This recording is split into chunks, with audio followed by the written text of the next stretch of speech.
Assalamualaikum warahmatullahi wabarakatuh. Alhamdulillah rabbil alamin wal aqibatu lil muttaqin wala udwana illa 'alal zalimin.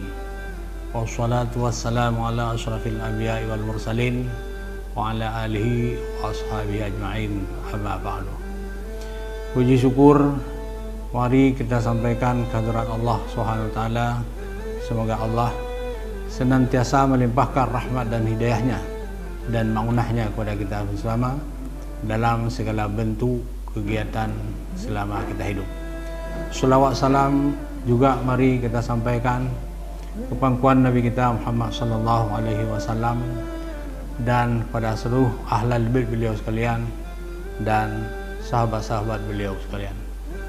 Para pemirsa yang dirahmati Allah Subhanahu wa taala, sebagaimana kita ketahui bahwa kita berada di bulan suci Ramadan yang sudah memasuki kepada beberapa hari yang lalu, dan kita masih berada di 8 Ramadan.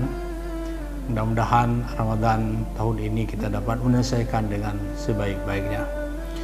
Kemudian dalam hal posisi bulan Ramadan ini banyak hal yang kita ketahui tentang faedah beribadah. Lebih-lebih lagi ibadah di bulan Ramadan ini dilipat gandakan pahalanya dibandingkan dengan bulan-bulan yang lain. Di mana bulan Ramadan kita setelah sama maklum bersama bulan yang sangat istimewa, sehingga diperhitungkan atau sehingga diharapkan pada kita semuanya dosa-dosa yang telah kita kerjakan di mana bulan-bulan yang lain dapat kita menebus di dalam bulan Ramadan ini. Kemudian selanjutnya daripada itu ada hal ibadah yang di bulan Ramadan ini yang selalu kita kerjakan. Salah satunya adalah sholat tarawih. Dalam hal ini ada barangkali pertanyaan-pertanyaan atau tanggapan-tanggapan tentang sholat tarawih 20 dan 8 rakaat. Kemudian saya akan menyampaikan sebatas mungkin dalam hal penanggapan tentang 8 dan 20 rakaat.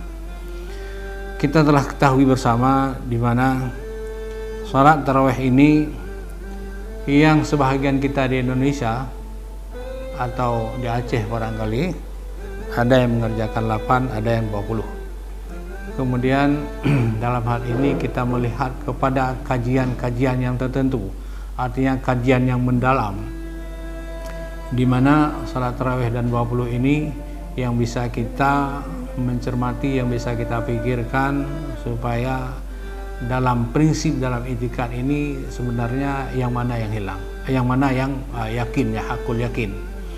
Karena mengerjakan salat dan mengitikadkan salat itu yang mana yang benar itu dua hal yang berbeda. Artinya sekalipun kita mengerjakan salat 8 rakaat, tetapi yang kita itikadkan yang benar, yang sesungguhnya, yang berasal daripada sahabat-sahabat itu 20, itu adalah persoalan yang tidak ada masalah. Artinya berapa rakaat kita kerjakan, tapi pahalanya menurut itu. Bila kita kaji dalam hal persoalan 8 rakaat, ada hadis-hadis Rasulullah, termasuk yaitu hadis Aisyah sendiri yang menyatakan tentang 8 rakaat ini. Semuanya dalil-dalil yang 8 rakaat ini masih terbentur dalam pemahaman untuk sesungguhnya salat tarawih itu adalah 8 rakaat. Karena salah satunya hadis Aisyah itu yang diriwayatkan oleh Aisyah, di mana Rasulullah mengerjakan salat di bulan Ramadan tidak lebih daripada 11 rakaat dan juga di luar Ramadan seperti yang Maka hadis ini pun bila kita pikirkan secara kasarnya bahwa Rasul ini tidak menunjukkan kepada salat sunat tarawih, karena Rasulullah ada juga mengerjakan di bulan-bulan yang lain, di bulan-bulan yang lain. Oleh karena itu ada juga hadis-hadis yang lain yang mengatakan tentang salat 8 rakaat ini semuanya tidak bisa meyakinkan kita di dalam melakukan salat tarawih ini 20 rakaat. Tetapi setelah kita kaji, setelah kita melihat pembuktian-pembuktian yang bisa kita meyakinkan salat tarawih ini 20, adalah salah satunya yang paling terbesar adalah karena ijma, di mana para sahabat, tabi' dan tabi'in sepakat bahwa salat tarawih itu adalah 20 rakaat, dan itu juga yang dikerjakan oleh para sahabat. Salah satunya adalah Umar bin Khattab. Nah, apabila sahabat ini, apalagi Khulafaur Rasyidin ini melakukan sesuatu ibadah yang pada prinsipnya itu adalah jaminan, sahabat ini artinya jaminan daripada Rasul yang sudah masuk surga, ini tidak mungkin lagi terarah kepada keraguan atau kesalahan. Artinya perbuatan sahabat itu secara tidak langsung adalah perbuatan Nabi, karena Rasulullah itu adalah menjamin para sahabat itu, Khulafaur Rasyidin itu sebagai orang yang ahli surga. Karenanya tidak akan terpeleset kepada sebuah kesalahan. Maka kekuatan 20 ini yang dikerjakan oleh para Khulafaur Rasyidin, oleh para sahabat, kemudian diikuti oleh tabi'in dan sebagainya, ini merupakan dalil yang paling kuat. Sehingga dalil salat tarawih yang meyakinkan kita kepada kebenaran adalah 20 rakaat.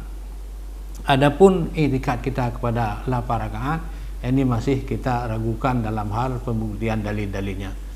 Makanya yang kita melakukan salat tarawih 8 rakaat tidak salah dalam posisinya, hanya mendapat pahala yaitu 8 rakaat. Tapi kita harus yakin yang sebenarnya salat tarawih ini adalah 20 rakaat.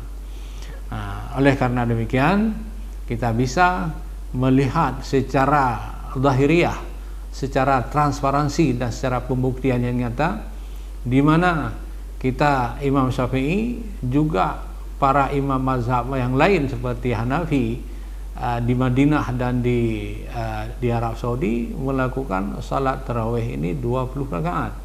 Kita berbeda mazhab, tetapi dalam pendapat persoalan salat tarawih ini 20 rakaat ini adalah diakui oleh mazhab-mazhab yang lain. Maka kekuatan pada posisi ijma ini sangat kuat sekali. Ini ijma dalam satu riwayat adalah ijma sukuti. Artinya kesepakatan para ulama itu tanpa ada persoalan-persoalan yang lain, hanya secara pendapat masing-masing ulama itu. Jadi ini barangkali yang bisa saya sampaikan, mudah-mudahan kepada kita dapat memahami dalam hal persoalan salat tarawih 20. Wassalamualaikum warahmatullahi wabarakatuh.